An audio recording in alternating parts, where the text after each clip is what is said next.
gula ni ketagihan. Jadi bukan sebab sedap tapi sebab sebenarnya kita ketagihan. Ketagihan. Jadi nak kurangkan ketagihan tu macam doktor cakap sebentar tadi, kita 6 minggu tu jangan try jangan cuba makan gula. elakkan daripada nampak gula pun. Jangan lagi makan, nampak pun cuba elak. Dan itu boleh membantu kita untuk menghilangkan rasa keinginan untuk mengambil gula. Sebenarnya saya ada banyak pesakit yang mampu buat itu kerana mereka memang boleh betul dilakukan, determine. Ya. Antara mahu atau tidak. Betul. Dan saya pasti kalau mereka yang ada kecil manis, mereka berhenti 100% gula, mereka kurangkan karbohidrat. Mereka ambil, kalau manis ambil yang benda-benda begini, gula mereka akan turun dan mereka tak perlu mengambil bukan ubat. saja kepada pesakit kencing manis tapi juga mungkin kolesterol. Orang yang normal. Orang normal lagi penting. Normal Ya, yang orang belum yang ada jadi kita sebab nak mencegah. Sebenarnya normal dalam inverted commas. Kebanyakan kita ada penyakit tanpa kita sedari. Baik, kita nak juga nak cerita pasal madu ni. Mungkin Yana daripada tadi tengok macam nak rasa je madu Itulah kita. Sila.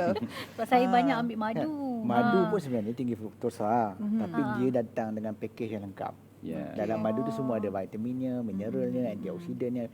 Itu yang akan menyebabkan level satu tiada orang akan makan madu 3 botol. Yelah, lah. takkan makan bertintin kan. Paling banyak satu sudu tu sudu tak je ada kan. masalah. Satu sudu ni yes, dia nah. kira ada macam ada sukatan macam ni juga? Tak ada. Tak kisah, satu sudu Memang satu tak cawan ada. boleh. Dia tak ada kira macam sukatan. Tak ada. Ada. Tidak, sebab ini kan gula putih. Gula tanpa ada apa-apa. So maksudnya kalau kita ambil satu sudu, dia dah boleh bekalkan tenaga Ya, macam betul. seharian. Memang ada. Ya.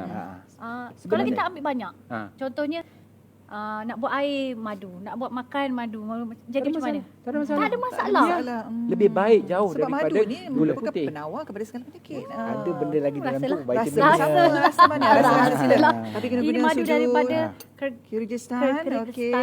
Sebenarnya madu ini adalah makanan orang purba. Sebelum ada gula, Betul. kebanyakan manusia di dunia ini makan madu. Sehinggalah manis. diciptakan gula Sehinggalah putih ni yang gula tak ini sihat ni ditemui doktor. Kan? hampir baru 2000 tahun lepas. Okey, silakan. Sebab saya ada baca, diorang nak sembuhkan luka pun pakai madu. Ya, betul. betul. Memang betul. Memang betul. Okey, kita rasa, minta maaf, saya rasa macam ni je lah, senang Sila. express. Penonton boleh tengok je lah kat rumah.